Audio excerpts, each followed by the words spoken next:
দেখেন গরুর পূজা কিভাবে শুরু হয় পৃথিবীতে প্রথম। মুসা আলাইহিস সালাম আল্লাহর সাথে সরাসরি কথা বলতেন। ওয়াকাল্লামাল্লাহু মুসা তাকলিমা, সুবহানাল্লাহ পড়েন। এখন বনি ইসরাইল হচ্ছে পৃথিবীর সবচেয়ে গোয়ার জাতি। তারা বলে, মুসা তুমি যে আল্লাহর সাথে কথা বলো আমরা তো দেখি না, তো কি করতে হবে?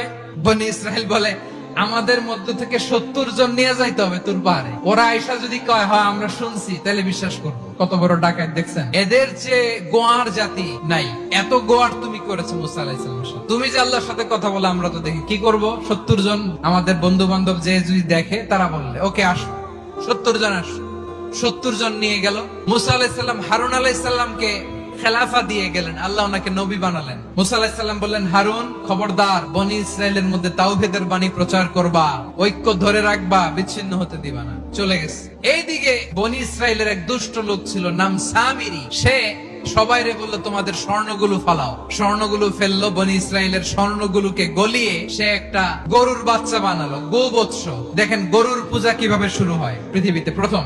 সে স্বর্ণ গলিয়ে গরুর বাচ্চা করে জিবরাইল আলাইহিস সালাম যে জামিনে এসেছিলেন, ওই ফেরেশতার পায়ের নিচের একটু মাটি সে বুদ্ধি করে প্যাকেটে রেখে দিয়েছিল।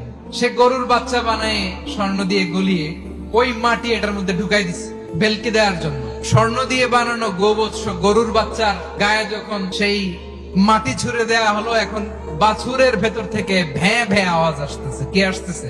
সবাই তো অবাক। সামিরি বলে, আরে তোমরা যে 70 জন দিয়ে মুসা আলাইহিস সালামরে পাঠাইছো ওইদিকে, এত ঘুরতেছে, আল্লাহরে খুঁজে পায় না, আল্লাহ তো এটার ভিতরে ঢুকছে। নাউজুবিল্লাহ বলবেন না? তোমরা যে 70 জন দিয়ে পাঠাইলা, 70 জন নিয়ে মুসা আলাইহিস সালাম খালি ঘুরতেছে, আল্লাহর পায় না।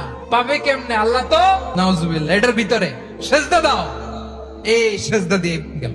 আল্লাহর নবী হারুন আলাইহিস সালাম বললেন, খবরদার, এটা সুস্পষ্ট শিরক। আল্লাহ সব গুনাহ মাফ করে, শিরকের গুনাহ মাফ করে না। খবরদার, তোমরা থামো। কে শোনে কার কথা? এই যে যেমন এখন আমরা, আপনারা আমার কথা শুনতেছেন না? শুনতেছেন? হারুন আলাইহিস সালাম বললেন, খবরদার, এই শিরকি কাজে তোমরা সংযুক্ত হয়ো না। তোমাদেরকে কি মনে নাই আমার ভাই মুসা আলাইহিস সালাম কি বলছে? আল্লাহ শিরক মাফ করে না। খবরদার, শিরক করো না, আল্লাহরে ভয় করো। হারুন আলাইহিস সালাম তাদেরকে বুঝালেন, শিরক করো না, আল্লাহরে ভয় করো।